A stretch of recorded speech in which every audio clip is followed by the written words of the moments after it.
Força e Poder, Episódio 6. O Castelo do Bugre. Ele abria nas laterais, formando uma pequena praça. Duda ficou boquiaberta com o que se via. Era um gigantesco salão circular. Via um anel de águas, mais ou menos de 10 metros. Depois, fazia outro anel de uns 20 metros de terra. Outro anel de água com 10 metros, e no centro uma ilha circular, com talvez 10 quilômetros de diâmetro. O primeiro anel de terra tinha 4 canais, permitindo a navegação de um lado para outro. No centro da ilha, viu uma linda e grande pirâmide. Olhou para cima e viu que o teto era abobadado, todo em rocha avermelhada. Os anéis de água emitiam luz, levemente amarelo. Uma ponte, abaulada, passava por cima do primeiro anel de água e conectava o corredor ao primeiro anel de terra. Bastet apagou sua chama. Deixou-se ser admirada por Duda e deu um tempo para ela absorver o impacto visual de tudo aquilo. Ela se dirigiu para a ponte e, no meio dela, Duda se encostou na mureta lateral. Ao olhar para baixo, viu que dentro da água iluminada havia diversos peixes multicoloridos, nadando para lá e para cá. Quando chegaram do outro lado da ponte, Duda pisou na grama e sentiu algo como um choque elétrico. Os pelos do corpo ficaram instantaneamente em pé. A sua mente ficou hiperativada. Deu uma espécie de tontura prazerosa. Pensou que ia desfalecer, mas depois viu que era o contrário. Estava superconsciente. A grama não era verde, como estamos acostumados a ver. Era prateada. As folhas eram como pequenas lâminas, vincadas no meio. Duda tirou o tênis e as meias. O toque na grama prateada era fresco e macio. Viu que havia pequenos bosques com árvores não muito grandes, mas frondosas.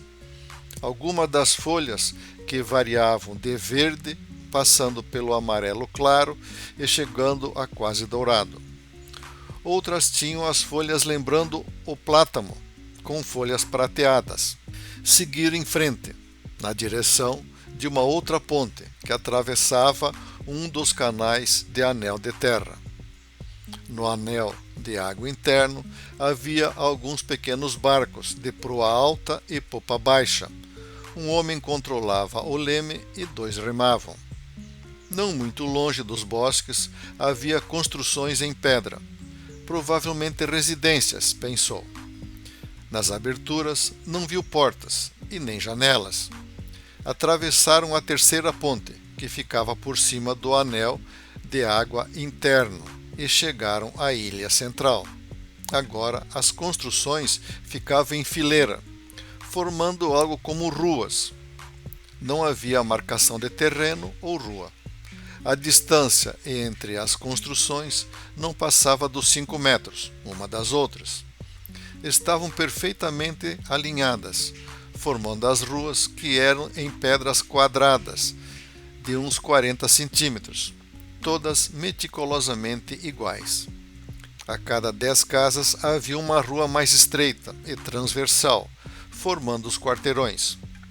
Algumas pessoas vinham na porta ou na janela ver o cortejo de Bastet, Duda e Gi. Os homens e os meninos vestiam um saiote cinza, liso, na cintura, firmando o saiote, que descia até o meio da canela, usava um cinto tramado e colorido. Fixo no cinto, todos tinham um punhal. As mulheres e meninas usavam um vestido sem manga, abertura para a cabeça em V, descia até os tornozelos e era cinturado pelo mesmo cinto e punhal. Todos calçavam o mesmo tipo de sandálias, de Gi e Bastet. Passaram em frente a uma construção, do mesmo padrão de casas, porém era tão grande como 10 casas juntas. Duda ouviu um alarido de crianças felizes. Nossa escola para crianças.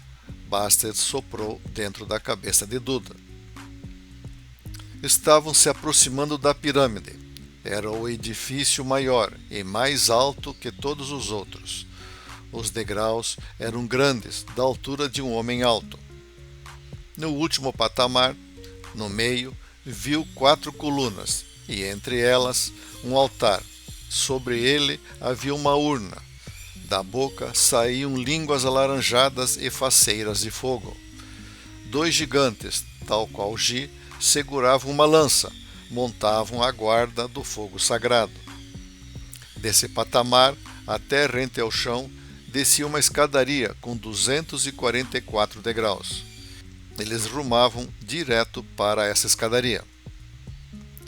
Quando chegaram a uns 10 metros dela, Bastet dobrou em ângulo reto à esquerda e depois à direita e seguiu ao lado da escadaria.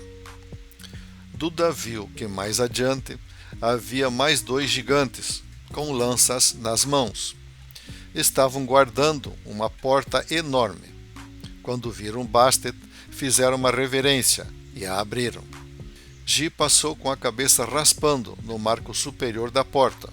Nesse corredor havia, a cada distância regular, uma de cada lado, uma tocha iluminando o caminho. Dobraram à esquerda e depois à direita. Encontraram um outro corredor mais largo, mais que o dobro do primeiro. No meio desse corredor, mais 2 gigantes, portando espada e lança, guardavam outra enorme porta. Gi foi até ela, tirou a espada, com o punho deu uma única batida e se afastou para o lado, deixando Duda de frente com aquela porta fechada. Bastet às suas costas. Sentia sua presença, era como se a garota fosse parte dela. Sabia que tudo o que sentia e pensava, ela saberia imediatamente. A porta, em 2 folhas, abriu lenta e pesadamente. O ambiente interno era como se fosse o oco da pirâmide, absolutamente quadrada. Havia muitas tochas fixadas nas paredes inclinadas. Nas laterais havia fileiras de bancos e muitos homens de aparência distintas sentados. À frente, no lado oposto, havia um proscênio. No meio havia uma escada de 5 degraus, com 1 metro de largura. No meio do proscênio tinha um trono, de costado alto, com 2 torres nas laterais, e um homem sentado nele. Em cada lado do trono, 2 garotas chamas, inflamadas, iluminavam o rei. Os pés de Duda grudaram no piso, e não conseguia dar um passo sequer. Entra! Ouviu dentro de si Bastet comandando. Num esforço que não soube de onde veio, conseguiu arrastar os pés, e mal passou a abertura da porta, parou. Exceto o entronado, todos ficaram em pé. Vá até o meio do Chiquina. Foi arrastando os pés pelo meio daquela assembleia. Bastet vinha logo atrás dela. Graças a Deus, Duda pensou, mas foi ouvida por Bastet. Deus? Pare. Duda estancou. O homem sentado no trono lembrava o tio Arthur. Sim, era o rei. Tinha o cabelo e barba negros, serrilhados como Gi. Era um homem grande, mas normal. Não era um gigante. Sobre a cabeça tinha uma coroa dourada, fina e linda, quase uma tiara. A garota chama, à direita do rei, fez um movimento. Apanhou algo e veio em direção de Duda. Ela estava envolta em chamas. Esticou o braço, segurando uma cuba pequena de pedra. Os braços e a taça estavam sob chamas. Pega. Duda ficou, por um segundo, sem entender aquele pega. Como nada acontecia e achou que todos estavam esperando por ela, foi esticando o braço. Viu quando sua mão foi envolta de chamas e não queimou. Segurou a taça, estava morna. tinha um toque agradável e a trouxe para si. Beba. Sabia que era Bastet que lhe falava na sua cabeça e estava atrás de si. A garota chama à sua frente, sorria-lhe, passando confiança. Olhou para dentro da taça. Não tinha nada dentro. Então levantou-a, tocou nos lábios e algo esquisito os umedeceram. Bateu na língua e desceu garganta abaixo. Imediatamente explodiu em luz azul, resplandecendo as paredes iluminadas. Só então viu que da quina onde as paredes se juntavam, no alto da pirâmide de Oca, descia uma corrente e pendurado nela havia um lindo e grande lampadário. Os homens sentados nas laterais ficaram em pé e em seguida ajoelharam com o joelho direito. O rei ficou em pé. Duda fez menção de ajoelhar também. Você não? A garota chama, que estava ao lado do rei, empurrou um trono pequeno e o colocou ao lado do trono grande. A garota chama, que estava à frente de Duda, esticou a mão e pegou a taça. Siga-me. A voz e a entonação eram diferentes de Bastet. A garota virou-se e foi em direção da escada do proscênio. Duda a seguiu. Ela parou em frente ao trono pequeno e fez um sinal para que ela se sentasse. Olhou para o rei e sentiu-se muito amada e querida por aquele estranho. Tinha um olhar magnânimo e ao mesmo tempo forte. Sentou-se. O rei também se sentou e todos os demais, nas duas laterais, ficaram em pé e em seguida sentaram-se. Duda percebeu que a mochila às suas costas estava atrapalhando. Então atirou e colocou no chão, ao lado do pequeno trono. Sentiu os olhos pesados e nem percebeu quando caiu num sono profundo. Um forte nevoeiro começou a subir. Estava na hora de juntar as coisas e ir embora. O sargento Godia chamou seus comandados para verificar se todos estavam presentes e se prepararem para a partida. Feita a contagem, detectaram a falta de um aluno. Melhor, uma aluna, Duda. Putz, e agora? Corre aqui e ali e nada da garota. O cabo e o soldado ampliaram o raio de procura na mata. Nenhum rastro havia. Será que ela caiu no precipício? Ai, meu Deus!